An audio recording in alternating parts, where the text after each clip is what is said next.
Meus irmãos, a paz do Senhor Jesus. Colossenses capítulo 2.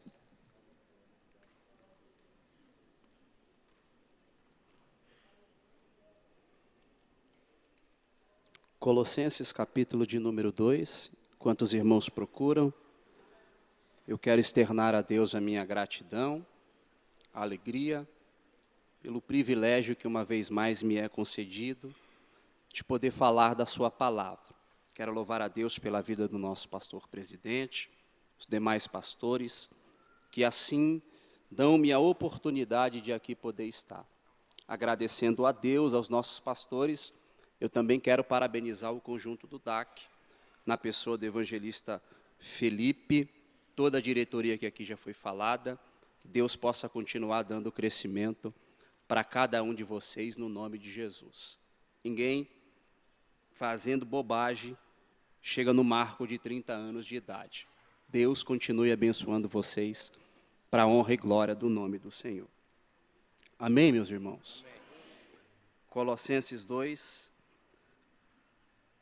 versículos 6 e 7.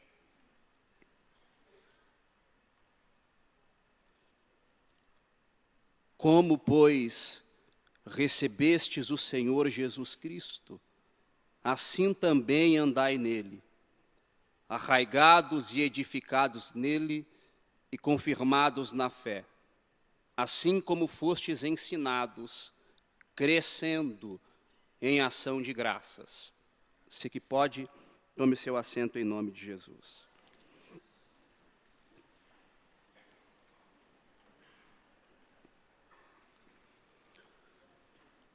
Colossos foi uma antiga, mais importante cidade no Vale do Rio Lico, na atual Turquia, região da Ásia Menor. Cidade de Colossos, ela era vizinha das cidades de Laodiceia e também da cidade de Hierápolis. Distava aproximadamente 150 quilômetros ao leste da cidade de Éfeso, e a principal força de renda, recurso dessa cidade, vinha da criação das ovelhas, bem como do processo de fabricação de lã e a sua indústria de tintura. Haja visto que nessa região se fabricava uma lã vermelha, vivo como o sangue, cujo nome era Colossinos. O nome da cidade, Colossos, deriva dessa produção de lã. Cidade foi importante em sua época, mas com o avanço do Império Romano, essa cidade foi perdendo a sua expressão, e após alguns terremotos que aconteceram naquela localidade, ela deixou de existir. A carta aos Colossenses faz parte de um grupo de cartas que nós conhecemos como cartas da prisão.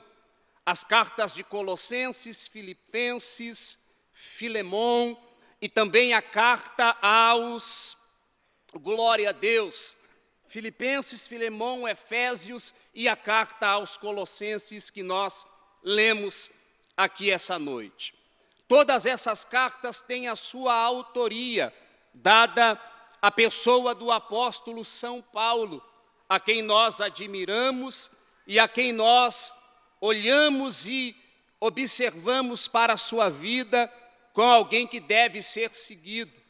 Paulo é, sem dúvida, um dos personagens bíblicos mais importantes que nós vemos dentro das páginas da Bíblia Sagrada. Se Paulo, que nos encanta e que nos fascina, se Paulo de três mundos, do mundo grego, do mundo judaico e também do mundo romano. Esse Paulo que tinha duas cidadanias, esse Paulo que passou de perseguidor da igreja para ser perseguido por amor ao Evangelho de Cristo. Esse Paulo que encontrou com o Senhor no caminho de Damasco, Foi cheio do Espírito na rua direita, na casa de um homem cujo nome era Judas, e que a partir dali entrou em Damasco, já pregando o Evangelho. A mesma viagem em que ele ia, na intenção de parar a igreja, a Bíblia diz que Paulo já chega pregando o Evangelho, porque se encontrou com Cristo no meio do caminho. O que Paulo não sabia é que do momento de salvação para o momento de pregação tem uma diferença. Salvação e vocação precisa ter o tempo do preparo. E a Bíblia Sagrada diz que enquanto Paulo pregava em Damasco, por não estar no tempo da vocação, a sua mensagem não é recebida da forma que ele gostaria, e a fim de que não fosse morto, os irmãos em Damasco precisam deixá-lo ou levá-lo dentro de um cesto, solto por cima de um muro, a fim de que não pudesse morrer. A Bíblia diz que Paulo sai dali, vai direto para Jerusalém, e o desejo, a convicção, primeiro amor ardendo em seu coração. Paulo entra na sinagoga pregando o Evangelho, mas como o tempo não era a vocação e sim salvação, a mensagem de Paulo não repercute bem. Paulo tem que de novo ser escoltado pelos irmãos, a fim de que não fosse morto em Jerusalém. E é interessante que Atos dos Apóstolos diz que após a saída do apóstolo Paulo, a igreja em Jerusalém cresceu de modo exponencial, para nos ensinar que até mesmo Paulo, fora do tempo de Deus, não ajuda. Paulo entende então que o tempo não é de pregar, o tempo não é de vocação. Sai de Jerusalém e vai para o deserto, e a Bíblia Sagrada nos informa que nesse deserto Paulo fica por longos 14 anos, até que em um culto a voz do Espírito bradou na casa dizendo: apartai-me para mim, Paulo e Barnabé, para a obra que eu vos tenho preparado, para a obra que eu vos tenho chamado. E o texto diz que alguém monta num cavalo e vai até o deserto procurar o apóstolo Paulo, para nos ensinar que se fora do tempo eu não sirvo, no tempo de Deus a gente não precisa se apresentar. No tempo de Deus, é Deus que vai nos buscar. Se fora do tempo Paulo não pode pregar, quando chega o tempo de Deus, Deus manda uma carruagem buscar o Paulo, mesmo que ele esteja no deserto. Faz-me lembrar do João Batista.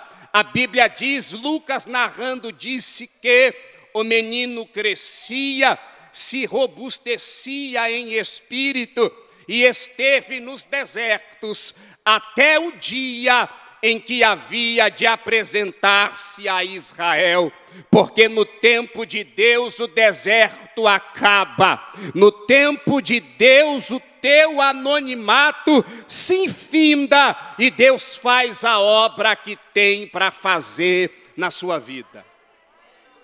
Então calma, que o deserto não é eterno, tem o tempo de Deus. A partir desse dia na vida do apóstolo Paulo, Paulo vai ser usado de modo glorioso nas mãos do Senhor. Paulo fez diversas viagens missionárias, foi o principal responsável por propagar o Evangelho de Cristo, bem como defender as suas verdades. Paulo é até hoje conhecido como o maior missionário que já pisou na face dessa terra. Por intermédio de Paulo, nós recebemos 13 das 21 epístolas existentes, dentre as quais a epístola aos Colossenses, a pauta da nossa fala aqui na noite desse dia. Paulo, bem da verdade, não conhecia a igreja em Colossenses, mas Paulo foi fundamental para que essa igreja crescesse e se desenvolvesse, como a metodologia paulina endossava também a metodologia missionária, que nós vemos em Atos dos Apóstolos, capítulo de número 19.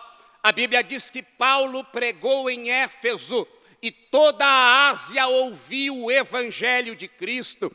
Na terceira viagem missionária de Paulo, Lucas relata que Paulo chegou na cidade de Éfeso.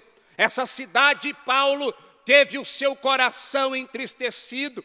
Paulo sentiu misericórdia dessa cidade, ao ver que a cidade estava entregue à idolatria, ver que a cidade estava entregue à vaidade.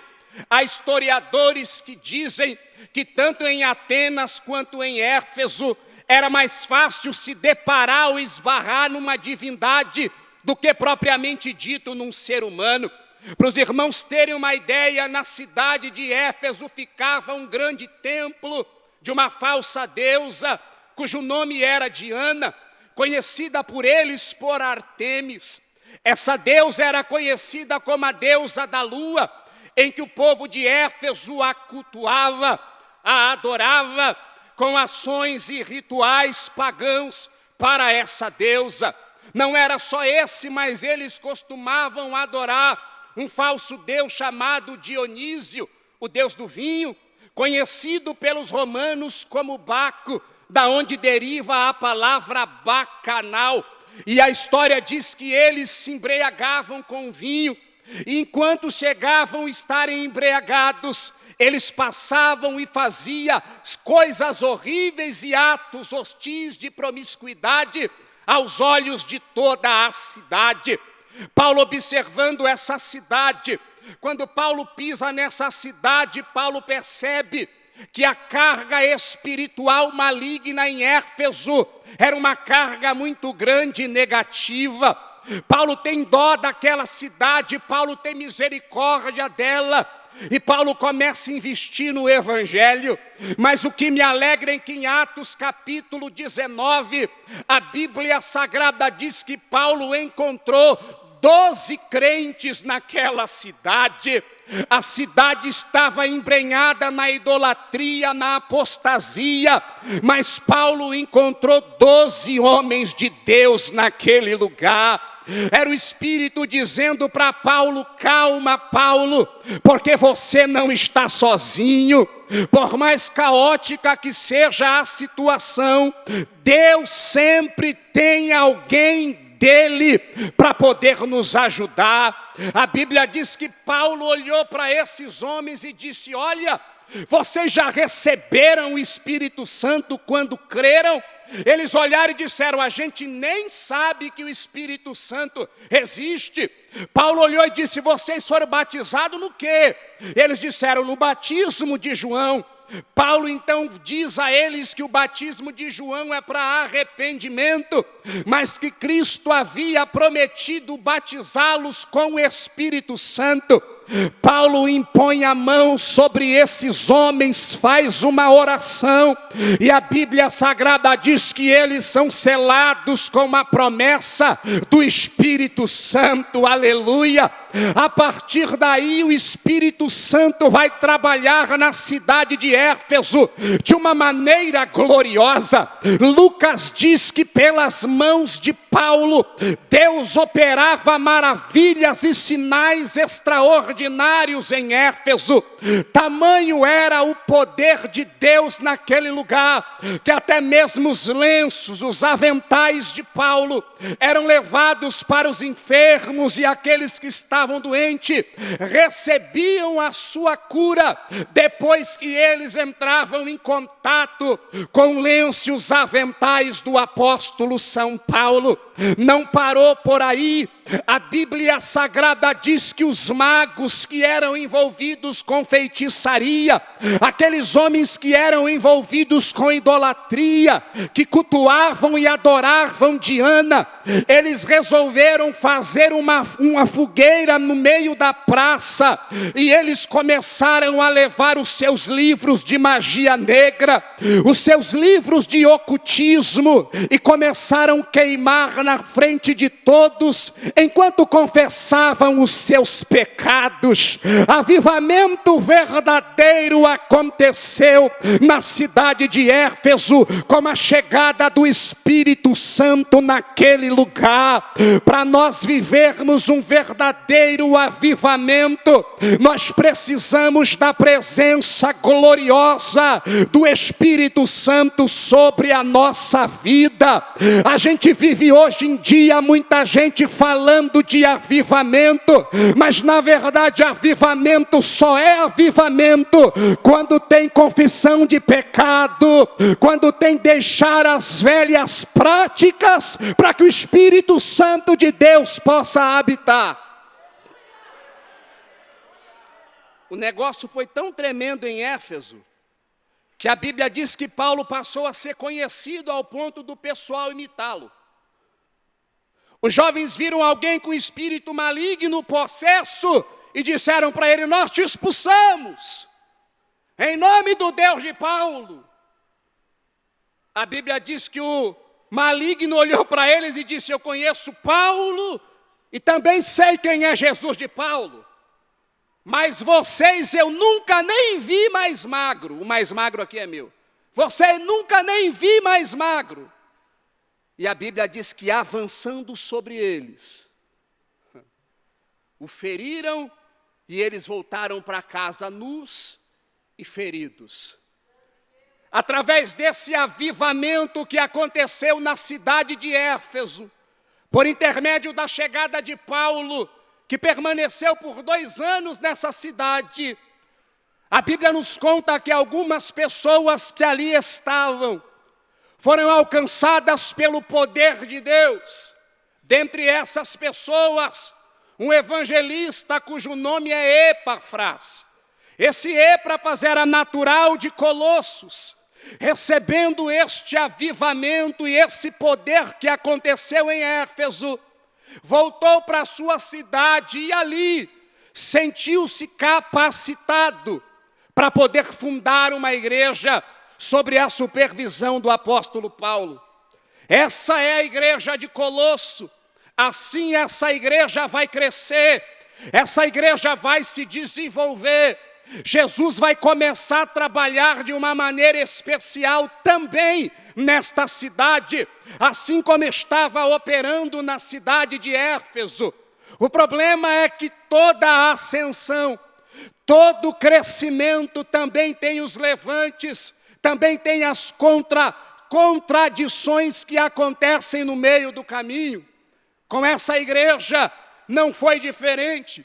Passou-se os anos, Paulo agora está preso em Roma. Sua prisão é domiciliar. Paulo pode receber visitas. Paulo recebe a visita do seu companheiro Epafras, pastor da igreja em Colosso. Em conversa, esse homem vai explicar para Paulo, trazer notícias para Paulo do que é que estava acontecendo na igreja, bem como na cidade. A igreja estava crescendo, a igreja era uma igreja abençoada. O próprio apóstolo Paulo elogia, dizendo que essa igreja era uma igreja que tinha ordem e também tinha firmeza. O problema dessa igreja era os ataques externos. Essa igreja sofria com ataques de falsos mestres, falsos doutores e ensinadores, que tentavam persuadir o povo por intermédio de falsas doutrinas. Nós conhecemos as doutrinas heresias de Colosso. Muitas eram as heresias que pairavam naquele lugar. E talvez as 3 mais perigosas e mais conhecidas que existiam na época. Primeiro era gnosticismo. Gnosticismo era uma seita, desde a época de Cristo, que ensinava ao povo que a matéria é mal e que só o espiritual de fato vale a pena. Parece até uma história bonita de se contar. O problema é que eles diziam que Deus criou aquilo que é espiritual. E o mundo, a matéria, ou foi criado pelo diabo ou por qualquer um outro anjo caído. Isso era uma seita, porque ela ia de encontro à pessoa do nosso Cristo.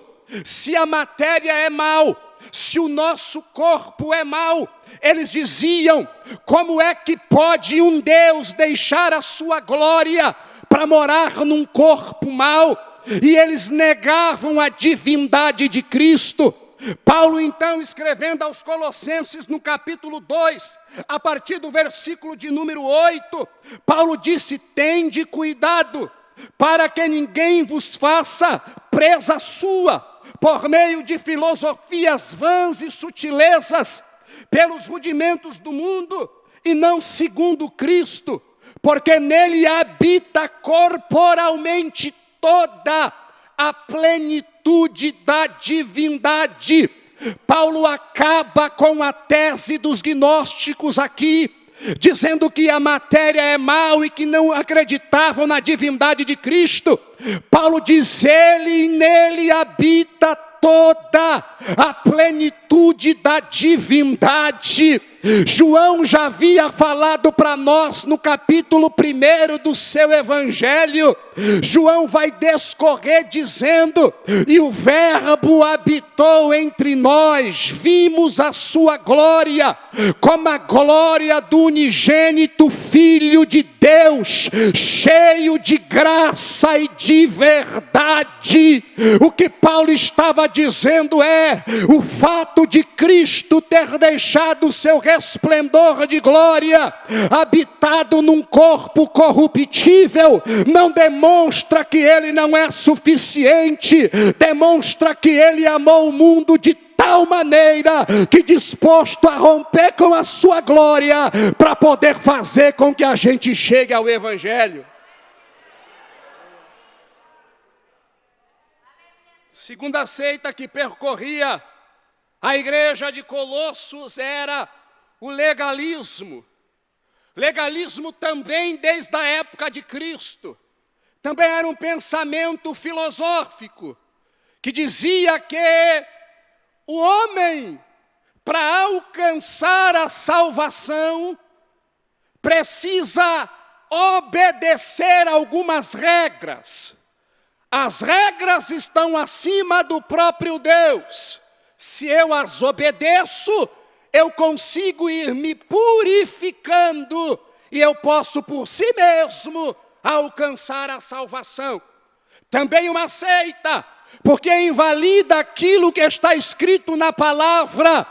A Bíblia diz que pela graça nós somos salvos. Isso não vem de nós, é dom de Deus, não é pelas obras, para que ninguém se glorie. Jesus um dia entrou numa sinagoga sábado.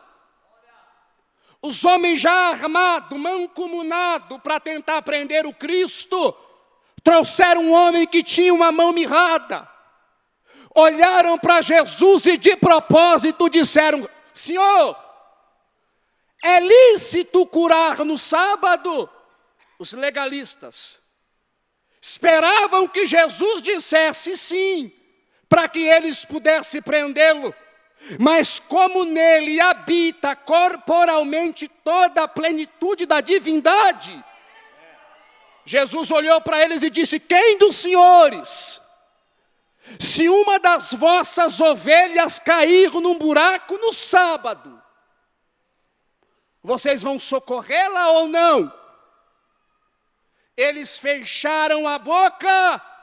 Jesus olhou e disse: quanto mais esse homem, vale mais do que muitas ovelhas. Foi lá e disse para o homem da mão mirrada: vem aqui para o meio. E a Bíblia diz que Jesus mandou ele estender a mão e o homem foi curado. Legalista é o fariseu de Lucas capítulo 18. Subiu ao templo para orar e a oração dele é ele: te dou graça, Senhor. Pô, olha a ousadia, eu não sou como esse publicano. Eu jejuo tantas vezes por dia, dou o dízimo do endro, da hortelã, e foi falando regra. Porque na cabeça dele, O que ele fazia é o que trazia a salvação para ele. Jesus disse que o pobre do publicano, na hora da oração, nem olhar para o céu queria, de medo, temor. Disse: Senhor, tem misericórdia de mim, pecador. A oração mais rápida. Jesus disse que esse homem voltou justificado. E o publicano não. Tá que nós temos regras, mas as regras fazem parte de uma ordem. Não é pelo fato de nós orarmos, jejuarmos ou qualquer coisa que fazemos. Salvação não vem daí. Paulo escrevendo à igreja de Colossos, no capítulo 2, o versículo de número 16, olha o que ele disse: portanto, ninguém vos julgue pelo comer ou pelo beber, ou por causa dos dias de festa, ou da lua nova, ou dos sábados, que são sombra das coisas futuras, mas o corpo é de Cristo. Que Paulo está dizendo é: olha, esse monte de regra que vocês estão acumulando aí, não tem poder de salvar vocês. A terceira e última das muitas heresias que pairavam ali era o asceticismo. Os ascetas diziam que para você alcançar o pleroma ou a plenitude, você obrigatoriamente tinha que ter uma vida piedosa, rigorosa em abnegação.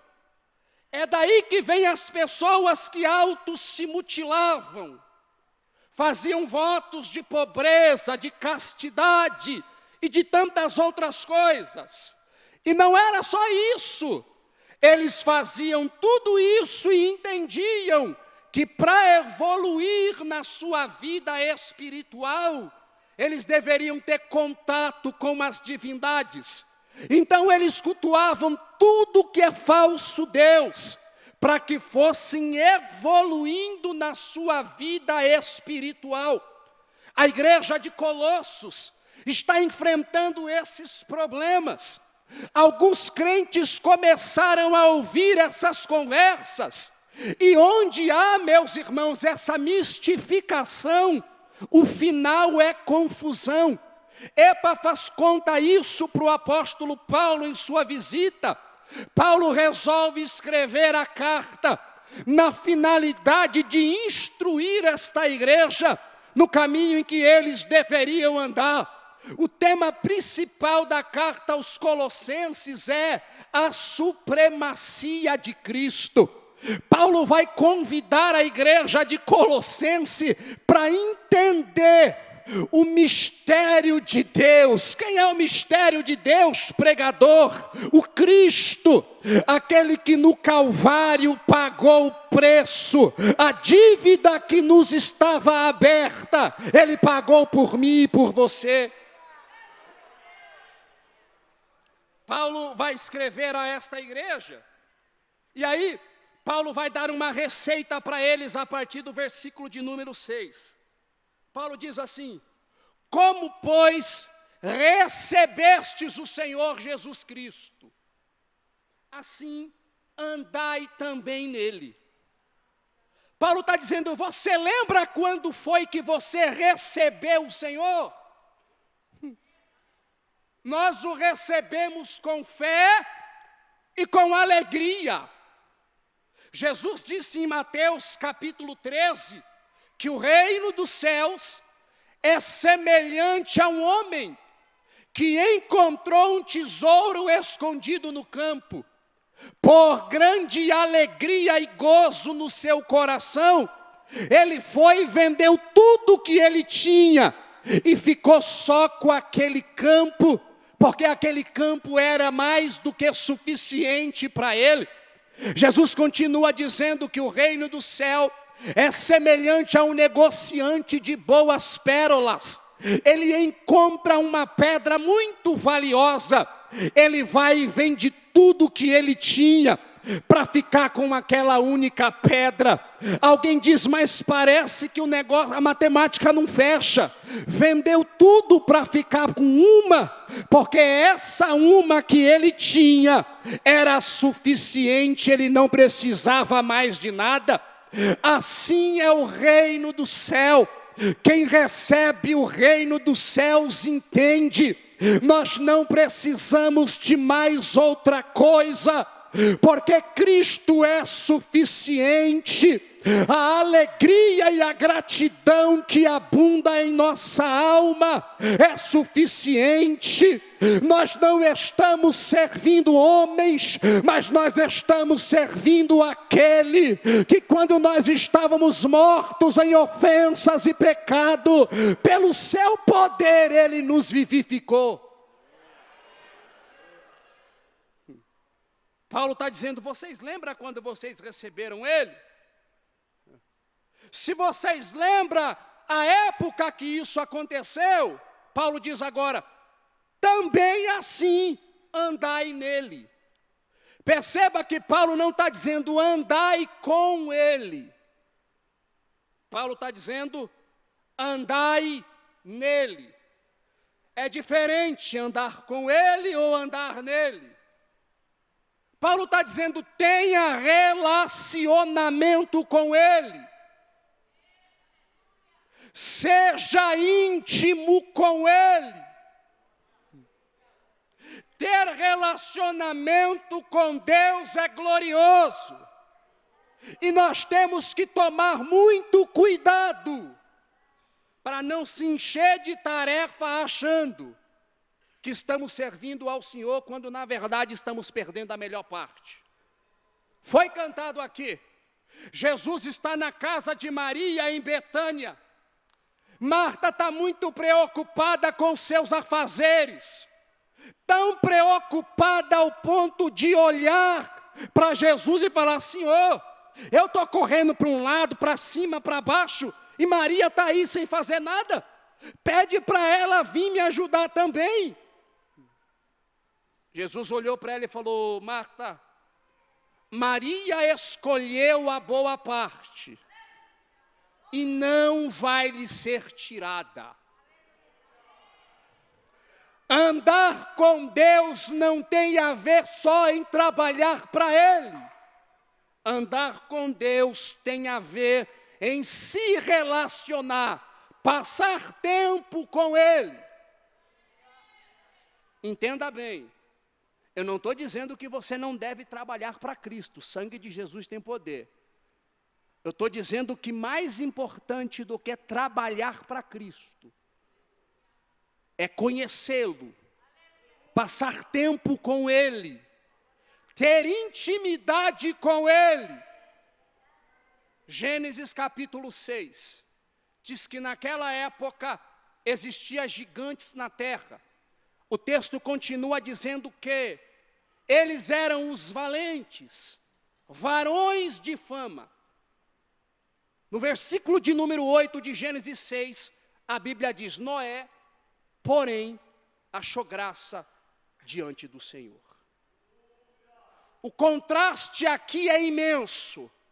Tem homens que são famosos diante dos homens, mas tem o Noé, desconhecido para a humanidade, mas que achou graça diante de Deus. É a escolha, ou eu sou famoso diante dos homens, ou eu tenho graça diante de Deus, aleluia!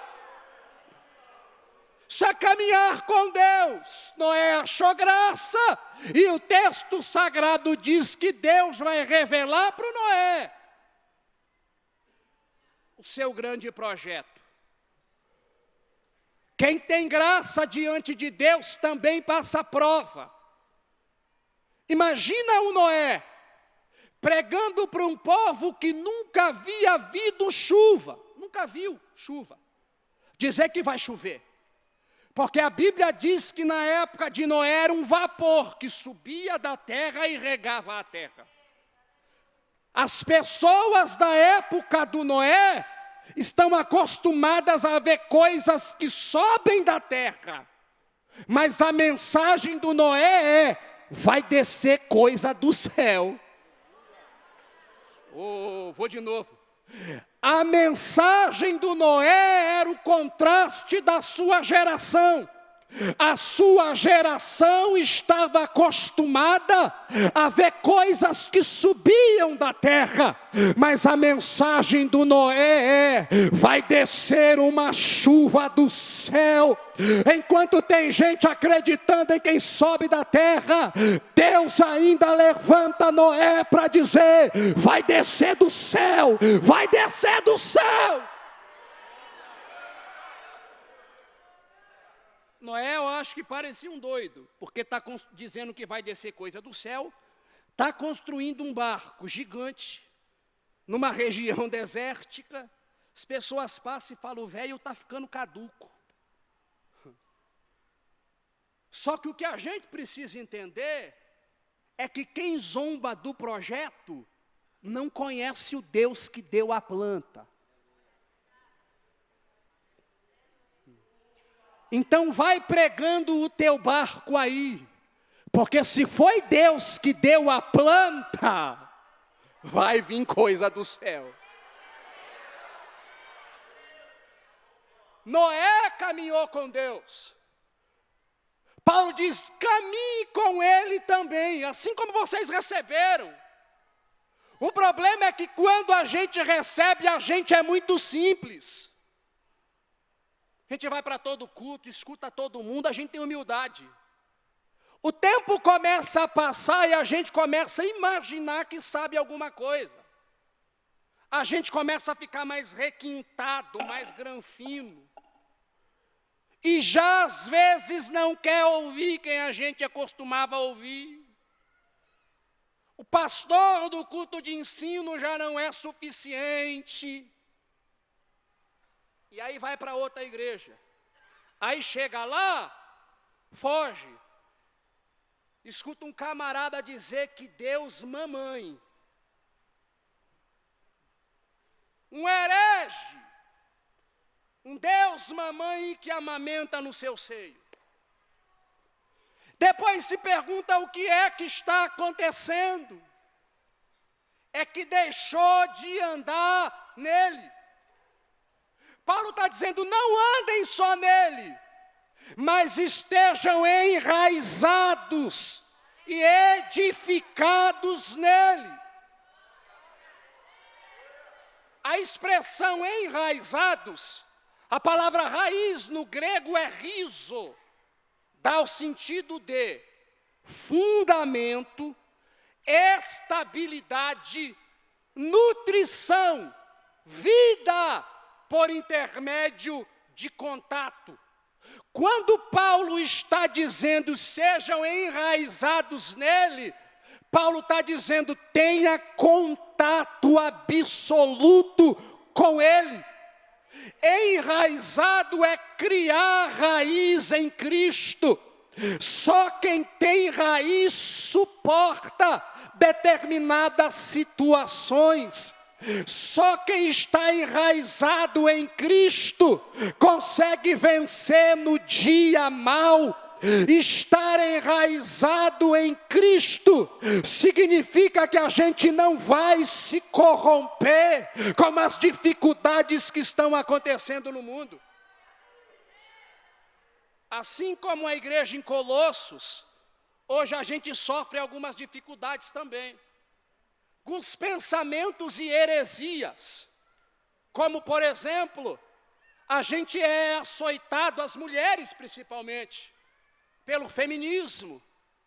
Nós temos aí, nos dias atuais, a linguagem neutra, a doutrinação do gênero. E agora, esses tempos atrás, aí apareceu uma outra loucura. As pessoas que estão se identificando como animal. Vi uma reportagem esses dias, um estava falando, eu me identifico como uma zebra. A outra eu me identifico como um cavalo, a outra eu me identifico como um esquilo. E eu pensei comigo, tu deve se identificar com um jumento. Como é que pode? Policial nos Estados Unidos parou um cidadão e ele, em vez de entregar a CNH, entregou uma coleira. O policial perguntou: o que é isso? É que eu me identifico como um gato. O policial falou: então tá bom, a gente vai resolver isso aqui agora. Vou levar você num centro, te dar uma vacina, a gente vai castrar você, você vai ser multado, porque gato não pode dirigir aqui. E a gente pensa assim: não, mas são pessoas leigas que fazem isso, indoutas. Não. É gente letrada, estudada, acadêmicos, que agora estão observando esse tipo de coisa, e estão achando que eles podem fazer o que quiser. Isso é a humanidade gritando a ausência de Cristo nos corações. Como é que a gente vence isso, pregador? Só estando enraizado em Cristo. Agora, estar enraizado em Cristo não é fácil. E eu vou encerrar. Por que estar enraizado em Cristo não é fácil? Porque raiz é uma coisa que nem todo mundo se preocupa. Porque raiz não é visível. Não dá para ver a raiz. Raiz cresce no secreto. Raiz não é louvável. Raiz não dá ibope. Então nem todo mundo quer criar raiz. A nossa geração é imediatista, rápida, quer as coisas para ontem. E aí as pessoas começam a aparecer mais como uma samambaia, bonita, robusta, mas no primeiro vento ela é arrancada porque a raiz é fraca. O crente precisa ser comparado com o bambu. Demora muito para crescer, mas a quantidade que ele tem para cima, ele já tem para baixo. Tenta arrancar um bambu quando você tiver a oportunidade. Paulo está dizendo: sejam enraizados nele. Estejam enraizados nele. Porque Deus quer nos fazer crescer mais para dentro do que para fora. São nas partes ocultas nossas que Deus quer nos fazer crescer. Todo mundo olha para a árvore e acha que o mais importante é o fruto, quando na verdade o mais importante é a raiz. Paulo disse: enraizados nele, edificados na fé, crescendo em ação de graça. Quem é enraizado cresce. Cresce, mas um crescimento que não é inchado. É um crescimento saudável. Cresce no tempo de Deus. Por que tem que estar enraizado nele? Eu encerro aqui. Estudando para essa palavra, eu fui buscar lá na botânica. E eu descobri que o bonsai, eu acho que é assim que chama, bonsai. Aquela árvore pequenininha japonesa, bonsai. Ele não é pequeno daquele jeito assim, eu achava que era. Mas é uma técnica que faz com que ele cresça dentro de um vaso e aos poucos vão limitando a sua raiz. E ele fica nanico, pequeno. Aí Paulo diz assim que a gente tem que estar enraizado em Cristo.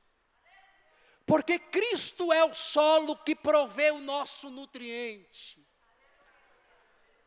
Quem está enraizado em Cristo não tem a sua raiz limitada. Ele continua crescendo. E o salmista diz que quando chega o tempo da sequidão, suas folhas não caem, e tudo que ele fizer prosperará. Coloquemos-nos em pé, meus irmãos. Colossenses está ensinando para nós que Cristo é tudo quanto a gente precisa. Não é errado a gente estudar, desde que esse conhecimento esteja dentro do parâmetro da Bíblia Sagrada e de Cristo.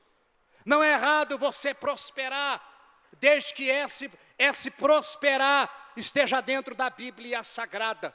Se os parâmetros forem se tiver dentro de Cristo, glórias a Deus, que Deus continue te abençoando muito.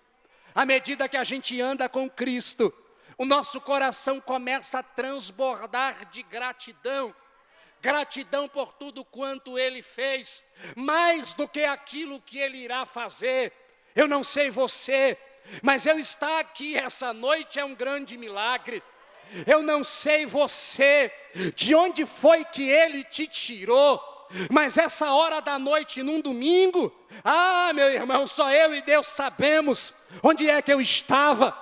Mas quando ninguém acreditava em mim, inclusive família, Jesus disse: eu tenho um caminho para te dar. E cumpriu-se, Ele faz com que o solitário habite em família, porque Jesus é poderoso para fazer e para transformar pelo poder do seu sangue.